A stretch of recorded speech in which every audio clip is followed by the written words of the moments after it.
What's up, Transformers fans? Mondo here, and welcome to week 5 of Moonbase 84's year-long celebration of 40 years of Grimlock and the Dinobots. And today we're going to be checking out Sludge, yes, this is Sludge, from 2002's Dinobot subline. But as always, before we do, if you could hit that like button, subscribe, and all that jazz, I'd really appreciate it. Okay, let's get into checking out Sludge. For those of you who may not know, the Dinobot subline ran in 2002 alongside the Transformers Armada toy line, and it consisted of 3 2-packs which were essentially repaints of previous Beast Wars and Beast Wars Neo characters. Before this subline, we also got repaints of a lot of those characters alongside the Beast Machines in that Dinobot subline. But this Sludge is from the 2002 subline. To kick off Moonbase 84's year-long celebration for 40 years of Grimlock and the Dinobots, I've highlighted a character each week from the main Dinobot cast, and Sludge finishes that round out of videos. And I chose this Dinobot Sludge because I just think it's funny because he's very odd. As you can notice right away, he's not a Brontosaurus. He's a Dimetrodon, which is in itself kind of odd because Dimetrodons aren't technically dinosaurs. I'm not a stickler for that. Giant prehistoric reptile, close enough, you can be a Dinobot. But yeah, I just thought it was odd, and I'm thinking they didn't make him a Brontosaurus because if you look back, there wasn't a Brontosaurus mold at the time. So these, as I said, were all repaints. They wanted to keep Sludge in the line, probably to keep his trademark. So they had to give him something, and they went with the Dimetrodon. And Sludge here is a repaint from Japan's Beast Wars Neo Sling, which I already did review on the channel. But that was before 40 years of the Dinobots, so we're going to take a look at that mold in these colors for Sludge. So of course, as you can see here, we have Sludge in his Dimetrodon mode. And I really like the color scheme they went with Sludge for this repaint.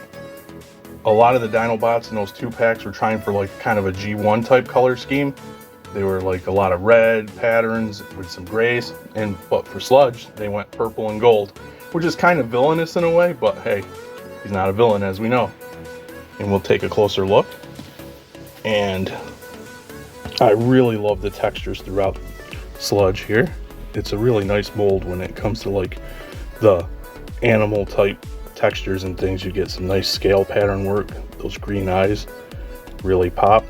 And of course the gold throughout on his sail. Really nicely done. Nice and clean paint apps. The top. The underside is pretty clean until you get underneath his tail and you can see his robot feet hanging out, but what are you going to do? He does articulate a little bit. His head can turn. Make sure I'm on camera. Can look down. It's all because of transformation, but then that looks a little awkward. As I just did on accident, his jaw is articulated. And his legs swivel and can spread out. Both the front and the back. But that's about it for articulation. I mean, that's not a detriment to the character really. That's just a sign of the times. That doesn't bother me. He does have a gimmick, which I forget how to trigger in beast mode, but this is supposed to be like a trap. The character comes in, sees this beautiful pattern, which is nicely painted as well. And then boom, but on my copy, this side, they're supposed to both come up, but they don't for some reason. That one gets stuck. But yeah, fun little gimmick. And here's Sludge next to his original color scheme for the mold, that being the Beast Wars Neo Sling. And I will say, my Sludge is holding up much better when it comes to joints and things like that than Sling. I know Sling is a little bit older, but I bought this guy when I got him brand new. So he hasn't been out of the package like for a long time compared to when he was released. And he's very floppy and like, this is a floppy mold anyway in a lot of ways. A lot of things don't really peg in, they just hang. But he is much more floppy and much more frustrating to mess with, I think, than the Sludge. But the mold itself does have some issues. But I just wanted to show you that comparison, and I really do like the purples and golds better than the greens and the yellow. So much yellow here, but still, Sling looks pretty cool too. So now all that's left to do is to transform Sludge here, and we'll check out his robot mode. So here we have Sludge in robot mode, and as you can see, while he still retains some purple and gold elements, there's much more black revealed in the body, and we will take a closer look. We'll start off with the head. Now we have orange brought into the color scheme with his head. Nice menacing head sculpt with some green eyes, which match the eyes of his dinosaur mode. I forgot to mention this in Dino mode, but he has a nice crisp Autobot symbol now on his chest with some of that gold pattern, and you can see the black, and he's got spindly arms with his Dino mode parts hanging off of them, but his frame itself is very thin, but there is some nice detail in the arms. My camera can get it. It's just a sea of black. And go down to the purple feet, which I thought also was cool though, is if you lift his head up, he has another Autobot symbol. So he wants it known what his allegiances are, I should say. The tail on this side, I guess, becomes like a gun weapon, and you can see a little fist. And his trap can unfold like so. Now in this mode, it's on that side that was easier to fold with this gimmick, is like a hair trigger in this mode, and it likes to just, littlest touch likes to make it fold. But there you see that nice color scheme again, the orange and the purple, but now it's a shield. But all this stuff, I know it's Beast Wars, so they wear a lot of their animal parts just hanging off them, but you know, it was Beast Wars, and I don't mind that so much. I will say once again though, that on this mold, a lot of things don't peg, they just sit there. So you have the head that just kind of flops everywhere, the dino head. And then on the back side, you've got that hole. Now you can position his dino legs. I say dino knowing, like I said, it's not really a dino, but I'm calling him a dino. You can position them in different ways, and oops, I use them to fill this gaping hole in his back like that a little bit. Oops, see, there it goes again. For articulation, see, this is where I wish the head would peg in, because you can move it around, but I don't think that was the intent.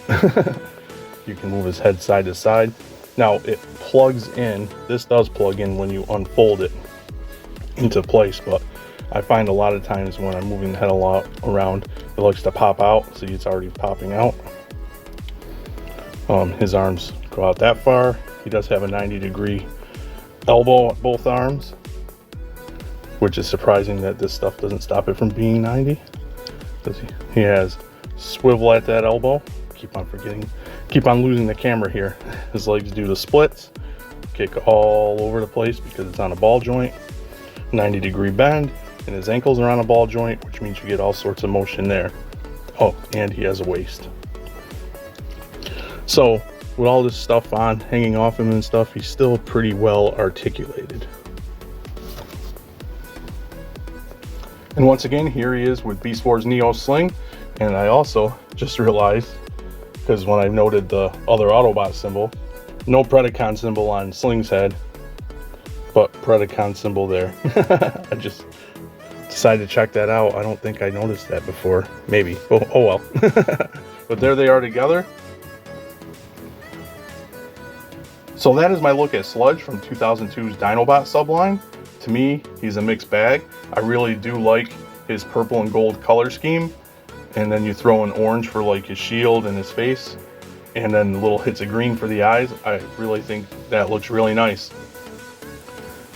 I also enjoy that he's not as floppy as Sling, the original use of the mold. But yeah, he is still kind of finicky in a lot of places. This doesn't close all the way, and one side closes when you don't want it to. That's kind of a little frustrating when you're trying to mess around with him.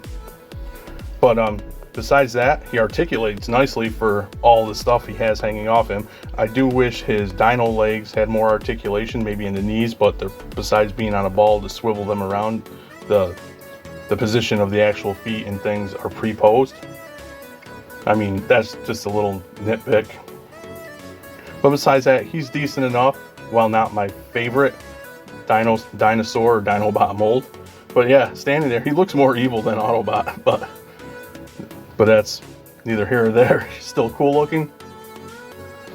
And it just blows my mind that, it still blows my mind that his name is Sludge because he's not a Brontosaurus. I'm not mad at that, it's just weird to me.